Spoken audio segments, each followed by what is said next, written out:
sei que existe paz em tua presença.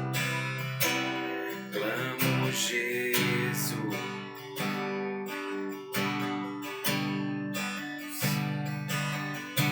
Jesus, eu quero declarar teu nome,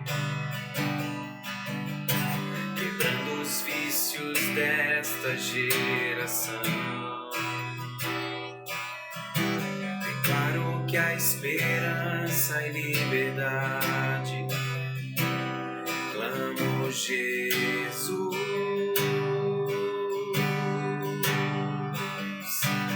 Teu nome é cura, é poderoso.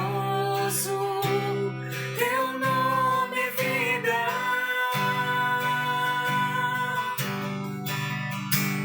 Destrói cadeias, dissipa as trevas, vem incendiar.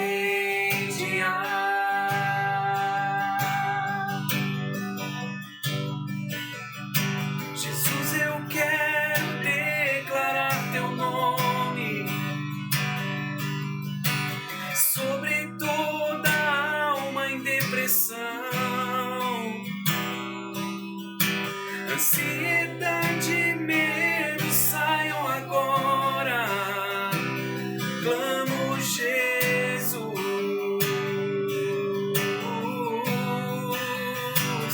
Teu nome é cura, é poderoso. Teu nome é vida.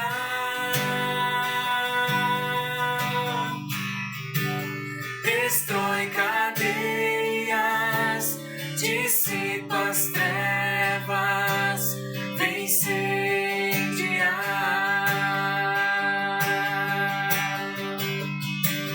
Teu nome é cura, é poderoso. Teu nome é vida.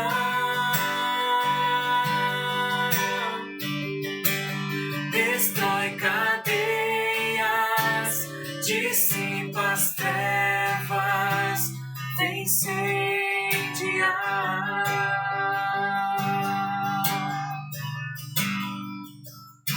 Declare pelas ruas o nome de Jesus. Sobre a escuridão ele vai trazer a sua luz. Sobre sua família clame o santo nome Jesus.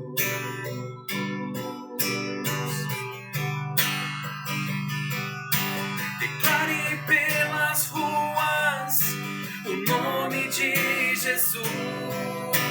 Sobre a escuridão ele vai trazer a sua luz. Sobre sua família clame o santo nome de Jesus.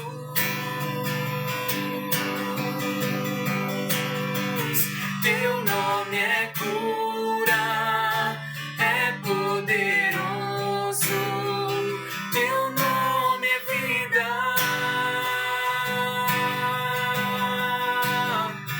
Destrói cadeias, dissipa as trevas, vem incendiar.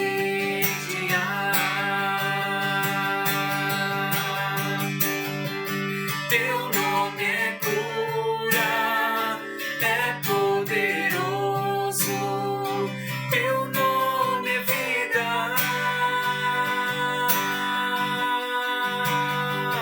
Destrói cadeias, dissipa as trevas, vem incendiar.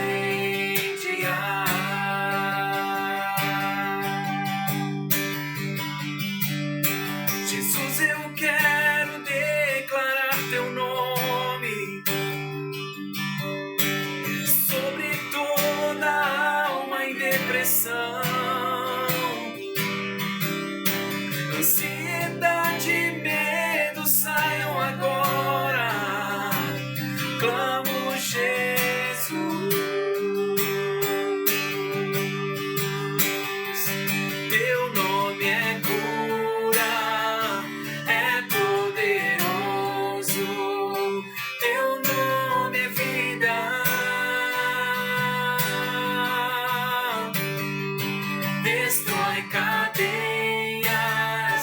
dissipa as trevas, vem incendiar.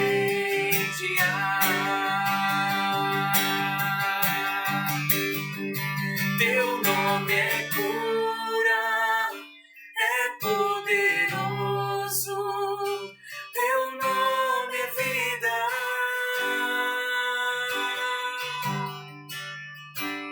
Destrói cadeias, dissipa as trevas, vem incendiar. Graça e paz, igreja, boa noite, mais uma quarta-feira de Café com Deus, e eu gostaria de começar com uma oração, amém? Ó Deus Pai, nós te louvamos e te agradecemos por esse dia, te louvamos, Senhor, por tudo aquilo que o Senhor tem feito em nossas vidas, e nós te pedimos, Pai, em nome de Jesus, perdoe os nossos pecados e fale conosco nessa noite. O nosso coração está sedento de algo novo de Ti. Abra o nosso entendimento para o Senhor nos mostrar aquilo que o Senhor tem para nós nessa noite. E nós te agradecemos, Senhor, tudo o que o Senhor tem feito em nossas vidas e em nosso meio, em nome de Jesus. Amém. Amém, pessoal. Passando rapidamente a agenda da semana. Amanhã, quinta-feira, é dia de célula.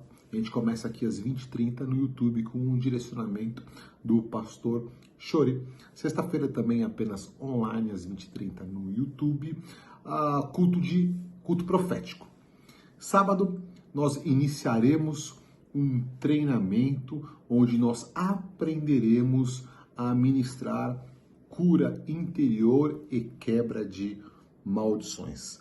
Serão aproximadamente 6 meses de curso onde todo o primeiro sábado do mês nós nos reuniremos às 18 horas na Vila Iná para estar mais aprendendo com o pastor Mauro da Sara Nossa Terra. E para quem é esse curso, para quem é este ensino, pastores, diáconos, obreiros e para aqueles que estão participando do curso de obreiros, amém? E aí, domingo, programação normal, culto às 10 horas da manhã e às 18 horas online e presencial. E na próxima segunda-feira nós começaremos no módulo 8 com o pastor Marcel. E terça-feira, o nosso tradicional curso de obreiros às 20h30 online aqui no YouTube, amém? Então hoje, pessoal, nesta noite nós acompanharemos a segunda parte da conversa que nós tivemos com o pastor Cote, lá pelo dia, se não me engano, 13/3, nós tivemos o podcast com o pastor Cote, onde ele trouxe o tema burnout. Nós já passamos a primeira parte e hoje nós veremos a segunda parte. Muitas pessoas deram feedbacks positivos, né, sobre o assunto, se sentiram ministrados e orientados, e eu creio que será igual nessa noite. Então fique de olho na tela, vamos estar sensíveis para aquilo que o Espírito Santo quer nos ministrar nessa noite. Amém? Deus abençoe a tua vida em nome de Jesus e fique de olho na tela. Então, um caminho que pela tua experiência, é as pessoas se autoanalisarem e verem o seu passado, né? Entenderem o seu passado e trabalhar em cima dele. Como que eu começo isso, né? Porque eu estava conversando um pouco, às vezes as pessoas se tornaram cristão e o passado está no passado e não ligam muito mais para as coisas que aconteceram no passado, né? Como que eu fomento as pessoas a terem essa visão para tratar alguma ferida do passado? Porque às vezes parece que as pessoas não... Passado é passado, né? Que a gente Pois falou. muitas vezes as pessoas não... a tendência de um passado ou de um trauma, de uma coisa assim... Medo de enfrentar o que aconteceu. Exatamente. Só de lembrar daquilo às vezes dói, incomoda. Não é? Por exemplo, é comum a gente atender assim, situações mais traumáticas. Por exemplo, eu já atendi várias situações de incesto. E em muitas dessas situações, onde assim, aquela mulher passou por uma situação de incesto, muitas delas desenvolveram um processo de...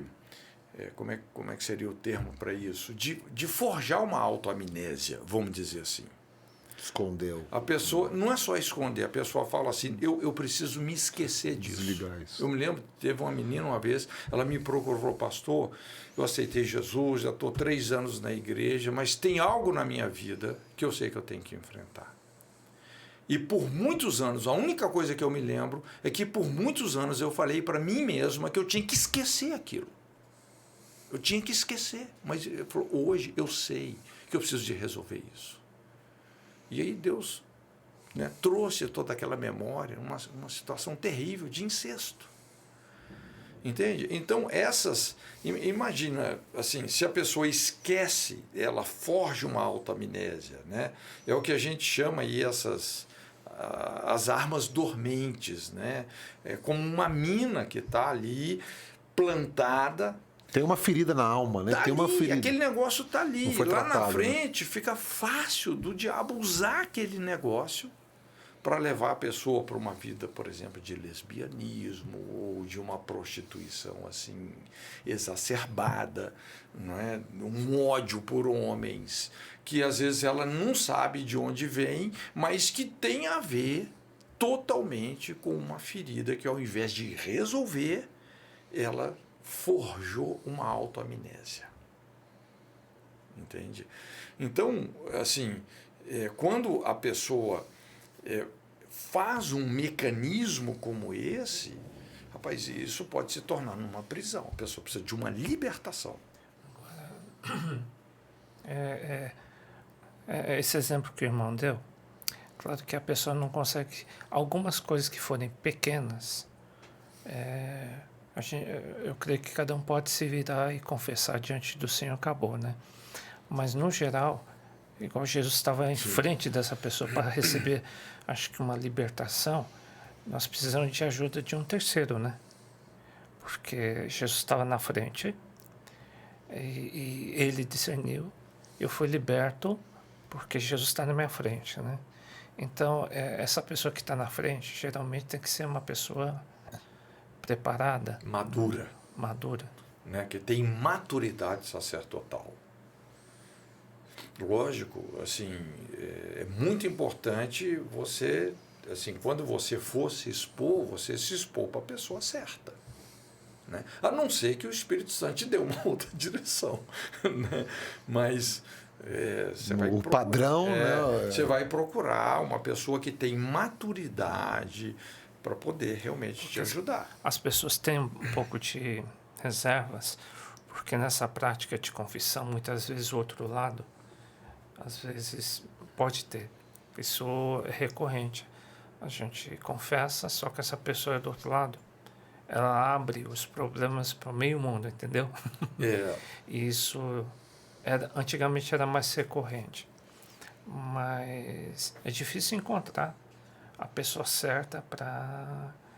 Especialmente se a gente montar uma estrutura na igreja, a gente tem que saber selecionar como os irmãos selecionam e quando tem um problema desse, como que o irmão resolve. Por exemplo, poxa, por que você foi expor o problema da pessoa para as outras pessoas, né? Sim. Então as pessoas se retraem.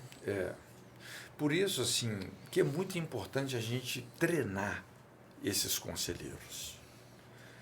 Porque todo mundo está sujeito, assim, a não ter a maturidade, né, de respeitar a privacidade dos outros.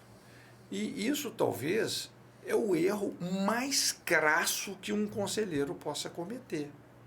Né? Imagina, né, você vai me procurar para abrir seu coração, eu falo, pastor Chore, mas eu tenho uma fraqueza, rapaz, eu sou fofoqueiro, cara. Né? Então, se a pessoa abre com você e você expõe ela, rapaz, seu ministério acabou ali.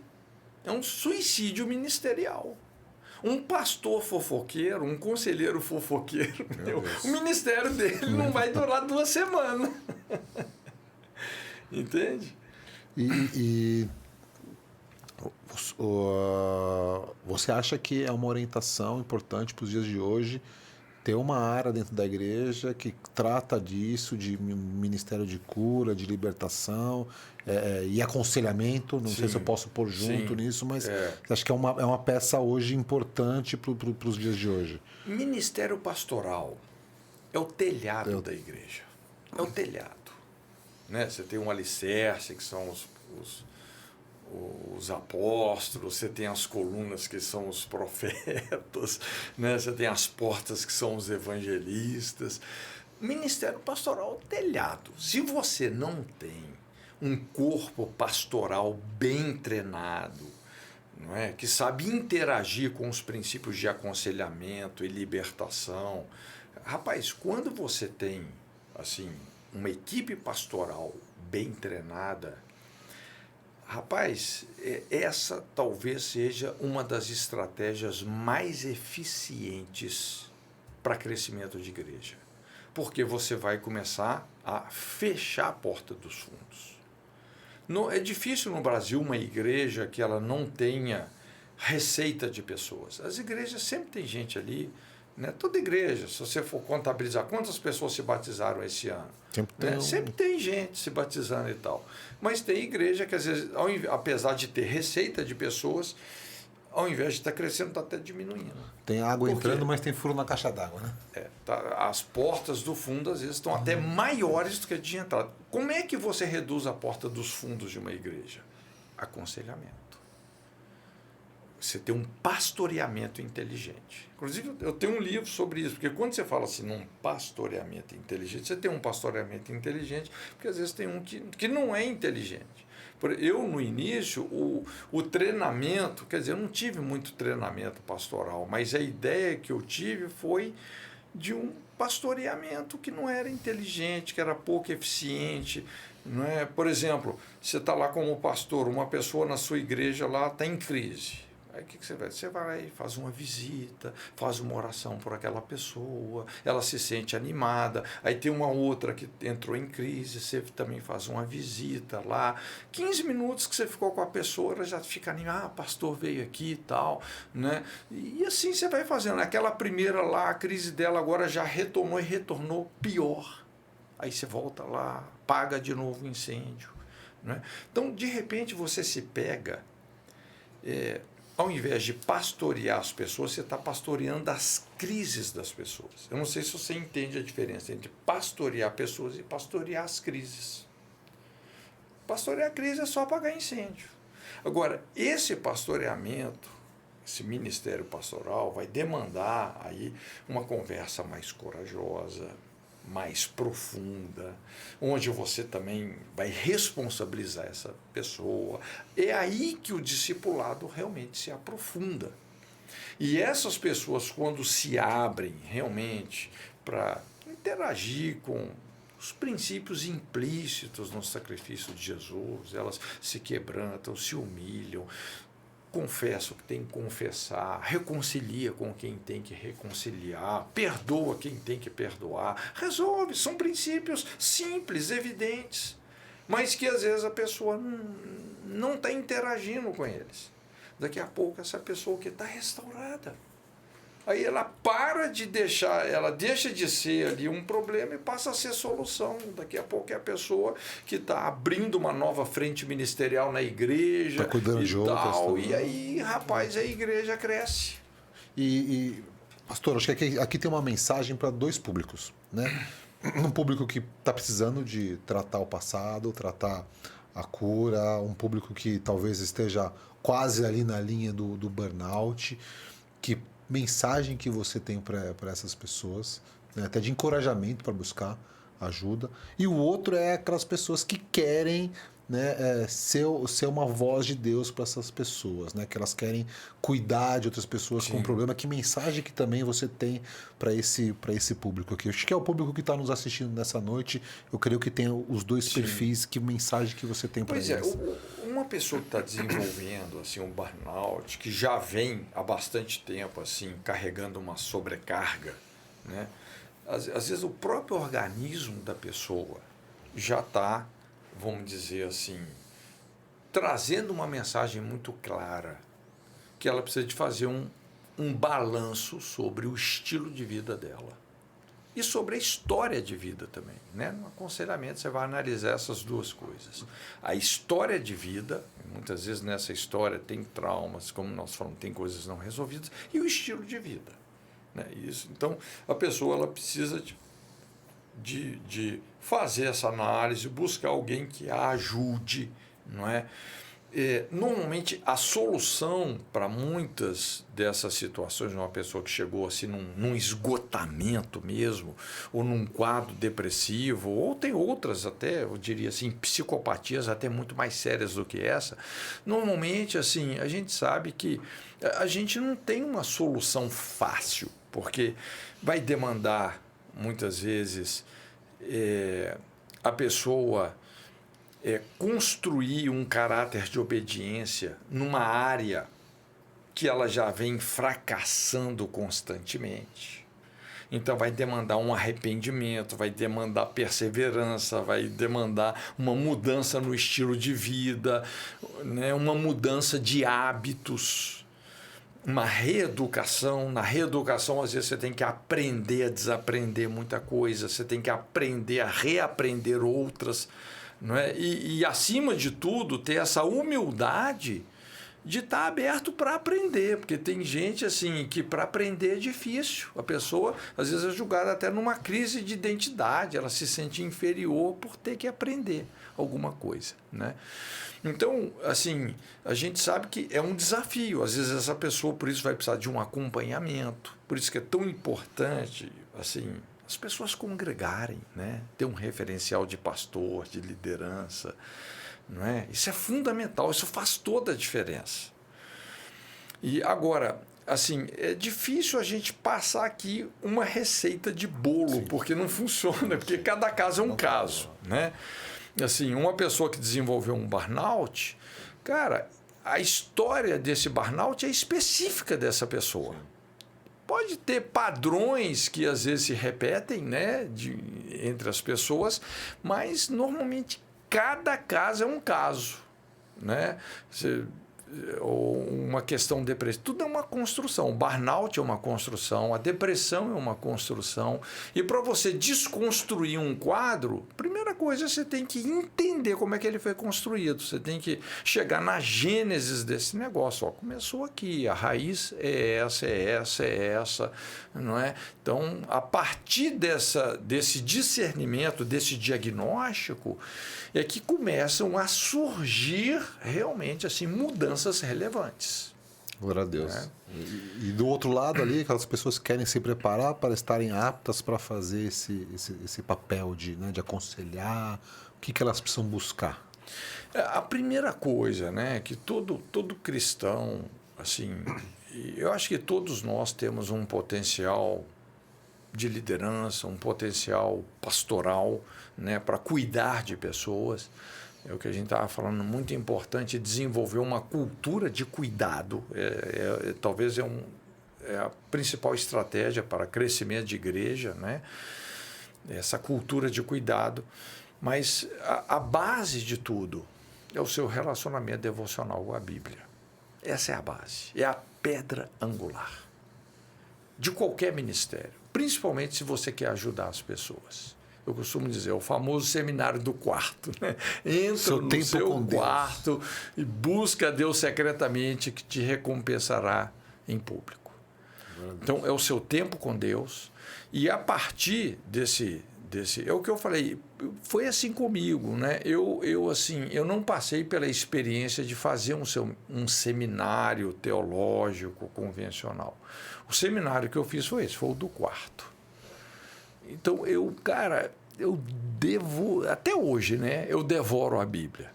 Eu tenho até uma certa dificuldade em ler livros, porque eu me acostumei tanto com a dinâmica de uma vida devocional que, rapaz, é o que eu tenho paixão por isso. O que eu gosto de fazer? Abrir a Bíblia, pegar um assunto e meditar, escrever. Né? Todos os meus livros vieram disso, a partir de um discernimento da brecha da geração. Então, quando veio, eu fiquei ali 1, 2, 3 horas sem perceber.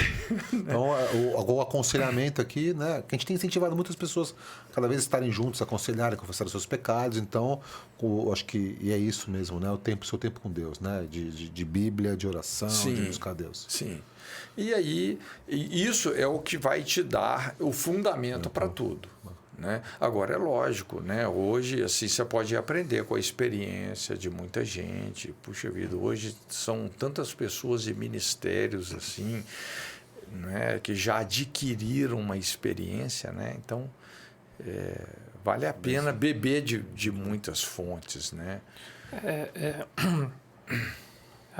Antigamente tinha aquele jornal no Brasil, não sei, acho que nada nem da tua época, chamava Segunda Mão, lembra? Jornal Segunda Mão.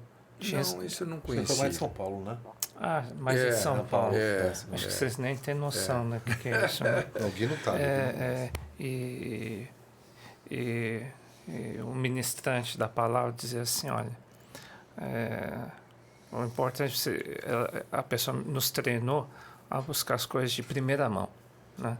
Então achei interessante que os seus livros são baseados no acesso de primeira mão de Deus, né? A revelação vinda direto em primeira mão de Deus, né? E não que a gente despreze o jornal segunda mão. Sim. Não, mas de primeira mão é melhor. Assim, os meus livros, eles praticamente não têm bibliografia, porque é resultado da minha meditação mesmo. Bacana. Né? Não, agora, é lógico, assim, eu conheço autores que eles têm uma capacidade, vamos dizer assim, de pegar ideias. É uma coxa de retalho, no bom sentido, né? Que a gente fala a capa de José, uma capa de muitas cores, de muitos outros autores, que aquele livro vira assim uma bomba atômica, um negócio extremamente poderoso. Mas não é o meu estilo. O meu estilo é mais um estilo de meditação.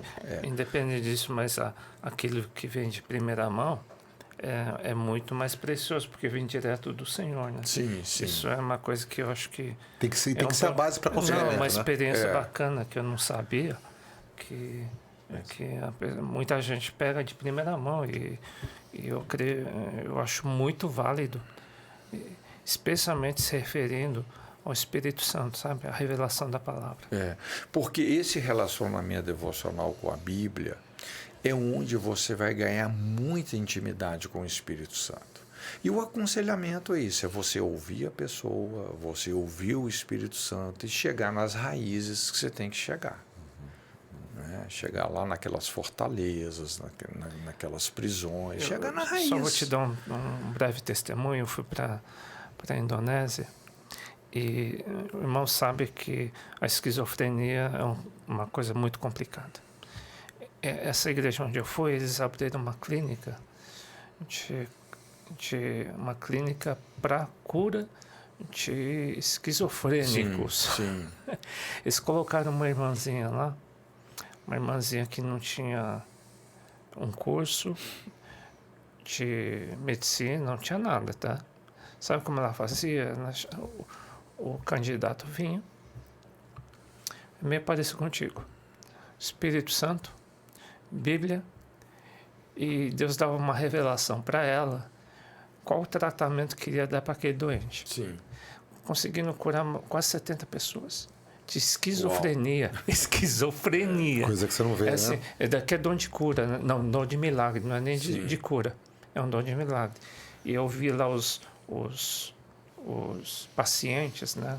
Lógico que não fica plenamente 100%, mas eram casos extremamente graves que hoje são funcionários dessa clínica. E o governo banca praticamente metade dos custos dessa clínica cristã. E é um país muçulmano, hein? E ele é reconhecido pelo governo. Uau!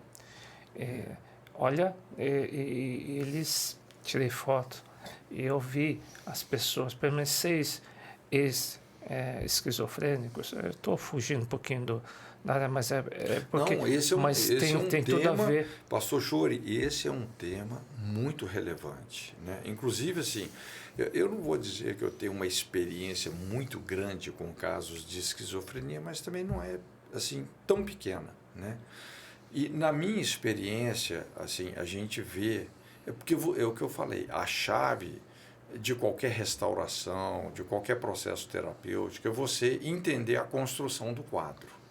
É o diagnóstico. Porque a partir de um diagnóstico certo, fica fácil você remediar o que você tem que remediar, né? Você tratar o que tem que ser tratado. Então, o que a gente percebe, porque a esquizofrenia tem muito a ver com essa questão de audição de vozes, normalmente começa assim com mania de perseguição, inclusive até com aspectos até de espiritualidade. Você vê que tem muitas religiões e seitas, inclusive, que elas começam através de um contato assim, aquela pessoa começa a ouvir uma voz, que ela faz ela se sentir especial, daqui a pouco, não é? Aquilo começa a se transformar numa mania de perseguição, aquelas vozes começam a dar inclusive comandos absurdos para ela. Eu atendi um rapaz nos Estados Unidos, não é, que essas vozes começaram a falar com ele: você tem que matar sua mãe, você tem que matar sua mãe. Ele falou: mãe, eu te amo muito, mas eu tenho que te matar. Né? E foi preso, né? Ele tentou matar a mãe, né? E lá eles ficam... Eu fui visitar o cara nesse lugar, porque nos Estados Unidos não é tipo manicômio como tem no Brasil, ao mesmo tempo que ele estava preso, mas era uma prisão... psiquiátrica, né? Tipo psiquiátrica. Eu fui com o pastor lá, ouvi essas coisas desse cara, né? Mas, normalmente, o que você observa? Quais são aí as componentes da construção de um quadro de esquizofrenia? E se você acompanhar algum caso, tenta assim, checar isso na vida da pessoa. Primeira coisa, tem um legado de ocultismo. É impressionante. Normalmente, as pessoas que desenvolvem esquizofrenia, você vai ver assim, o ocultismo ou na família, ou na própria vida da pessoa, especificamente, não é? Ou você vai ver lá na linhagem, assim, pessoas que se aprofundaram em religiões do ocultismo, muitas vezes tendo acesso literalmente a dons, a coisas realmente malignas, né? Coisas demoníacas. E você vê que a Bíblia trata o ocultismo como uma coisa assim, muito séria. Né? Você pega lá Deuteronômio 18:10 e vários outros textos. Né? Então você vê um legado de ocultismo. Segunda coisa que você observa é que normalmente essas pessoas elas têm um quadro, normalmente na infância, de abuso sistemático. Foram pessoas que às vezes elas foram abusadas, às vezes abusadas fisicamente, ou foram tratados assim com um rigor com tanta severidade que você vê uma coisa abusiva. Porque o abuso, quando ele se torna sistemático, ele constrói na vida da pessoa uma estrutura de passividade. O que é a passividade? A passividade é uma tolerância a uma situação absurda. Uma coisa que para qualquer pessoa, se ele diz, não, isso aqui é absurdo, você já acostumou. Por exemplo, muitos casos até de abuso sexual, quando se sistematiza, chega numa hora que não é um abusador que procura o abusado, é o abusado que procura o abusador. Já acostumou com aquilo agora é normal. Então, normalmente você vai ter esse abuso, né? O abuso sistemático, são pessoas muito passivas. Tanto é que essas pessoas elas acabam obedecendo a esse tipo de voz. Né? Outra coisa que você vê é o uso de drogas precoce. Normalmente essas pessoas, onde é que elas vão buscar saída? Nos medicamentos. Medicamento é uma faca de dois gumes. Primeiro porque o medicamento ele não tem o poder de interagir com as verdadeiras causas daquele problema. Ele vai só torear os efeitos colaterais. E, às vezes, gerando efeitos colaterais, às vezes até piores do que os efeitos que ele promete. Legal. Então, é uma coisa complicada. E o problema da medicação é que, ao invés assim, de você tratar a passividade do indivíduo, você fortalece. É o princípio do antidiscipulado. Qual que é mais fácil? Você reage, não, vou enfrentar isso, vou me posicionar em Deus, ou você tomar um sossega-leão? As pessoas querem o quê? Toma um sossega-leão e tal, e não reage. Cara, isso é um veneno para a alma. Isso é um veneno para a Vai ter alma. reflexo. E um outro fator também que é muito importante é a apostasia. Inclusive, isso está lá em Deuteronômio 28. Né? Quando a Bíblia fala ali de desmaio de alma, você fugir sem ter quem persiga, né?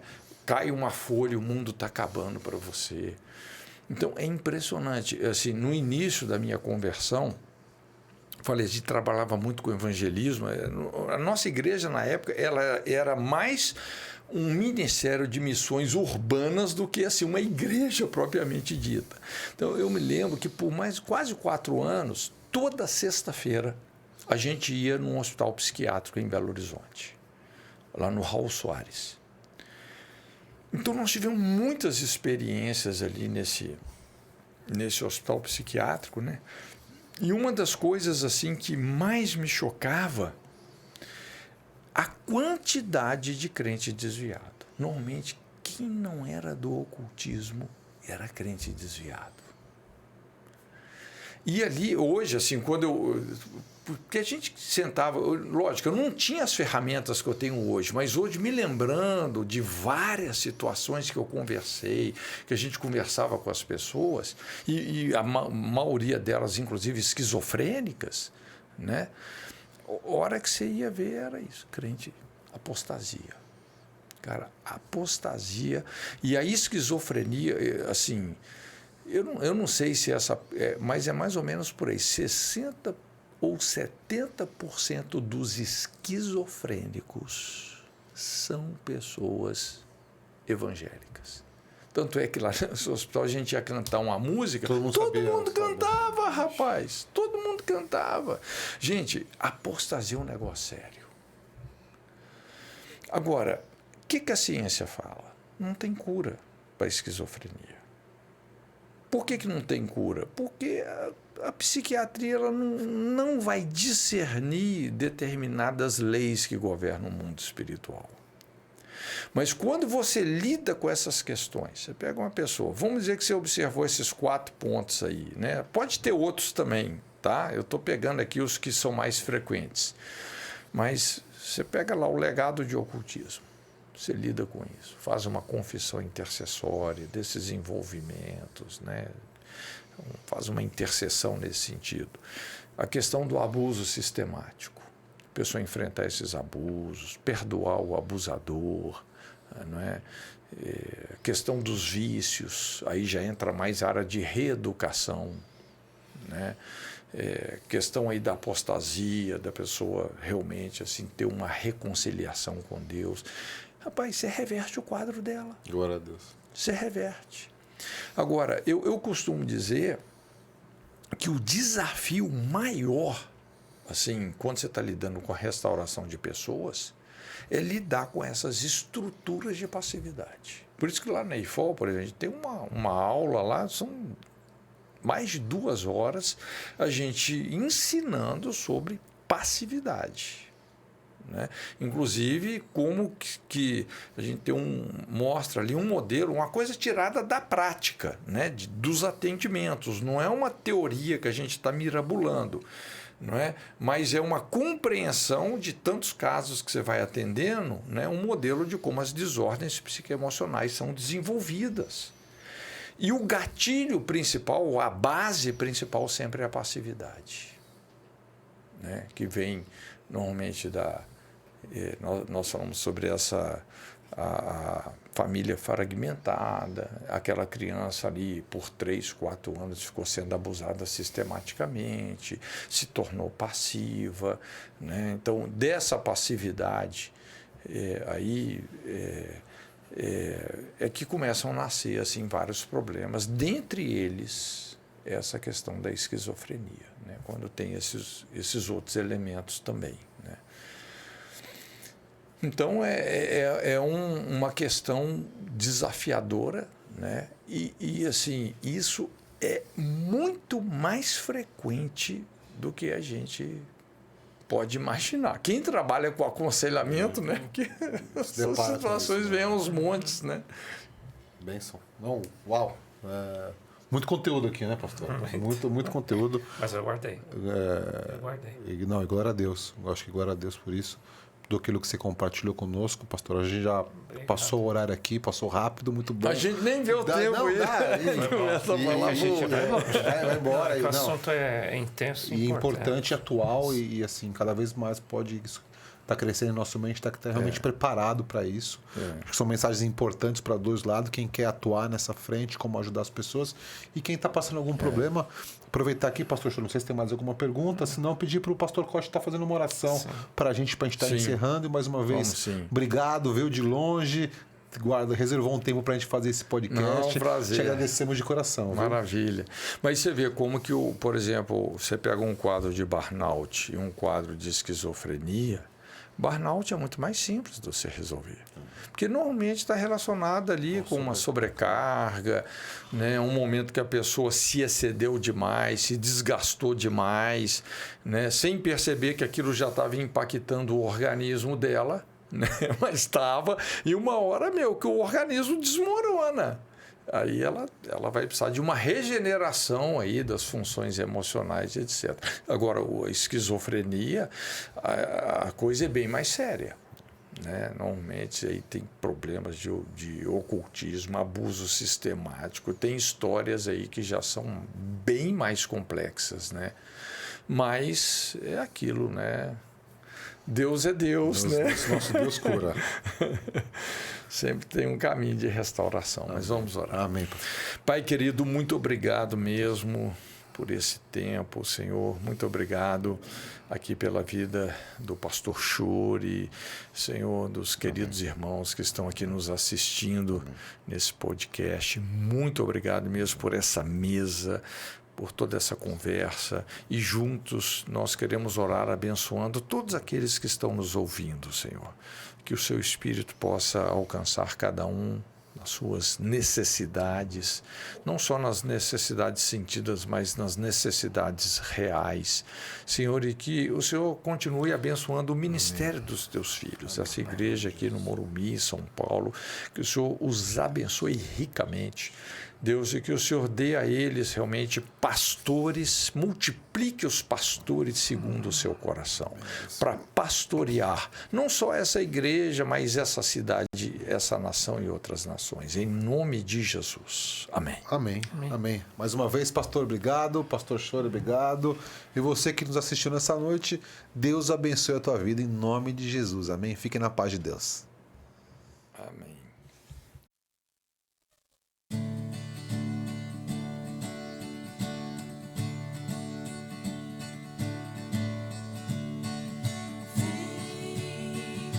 Esta é a hora da adoração. Vem dar a Ele teu coração.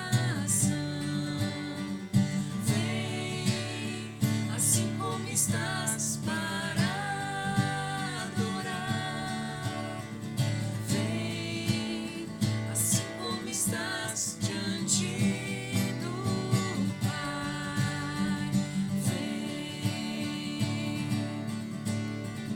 Toda língua confessará ao Senhor, todo joelho se dobrará, mas aquele que a ti escolher, um tesouro maior terá.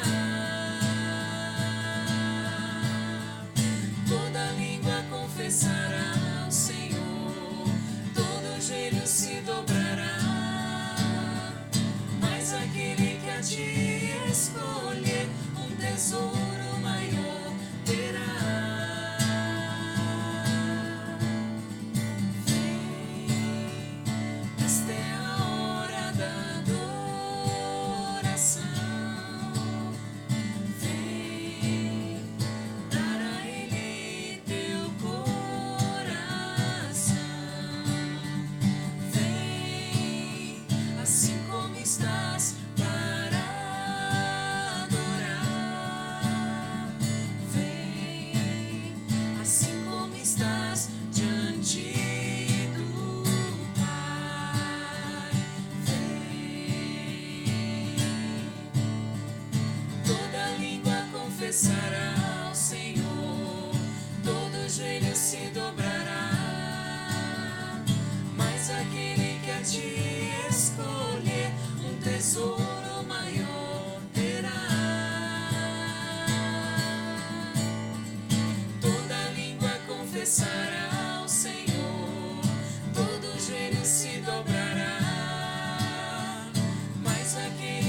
te escolher, um tesouro maior terá. Toda língua confessará ao Senhor, todo joelho se dobrará. Mas aquele que a ti escolher, um tesouro maior terá. Toda língua confessará ao Senhor, todo joelho se dobrará. Mas aquele que a ti escolher, um tesouro